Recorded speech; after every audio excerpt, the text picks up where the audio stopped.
Hi, I'm Nancy Mears, a Family and Consumer Sciences Extension Agent here at the University of Delaware Cooperative Extension. And I'm Emmalea Ernest, an Associate Scientist with the Extension Vegetable and Fruit Research Program. Today we're going to show you how to make lima bean hummus. The first step would be Putting these 4-hook lima beans into food processor here.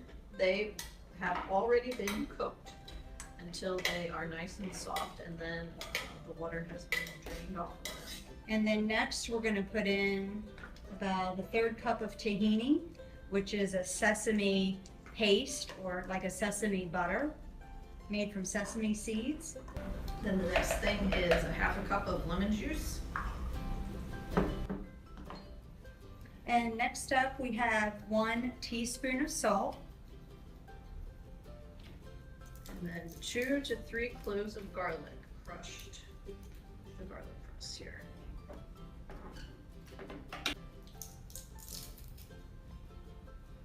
Do you like lots of garlic, Nancy? I do. Me too. And this is fresh garlic. You can also put in roasted garlic. It probably will give a little more of a mild flavor.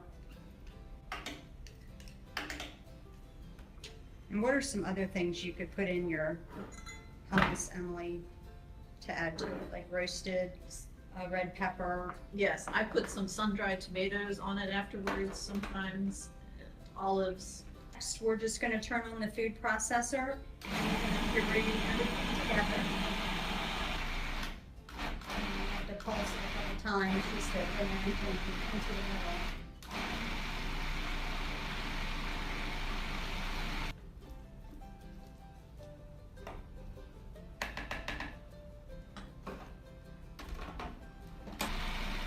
So if your hummus gets a little thick like this, you can add a little water to it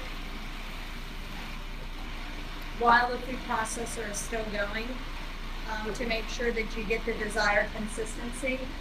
So you'll just want to add it to the top. And you can see it will just start mixing right in.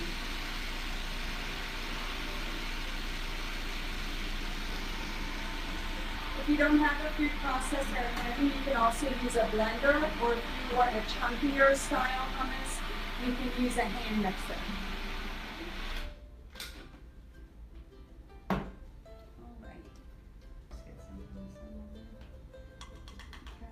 So we're serving our hummus today with a couple different types of serving options. We have green pepper strips, and then we also have sea salt pita chips.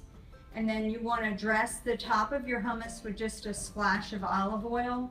You can also dress it with some cracked black pepper. And there you go. There's our lima bean hummus.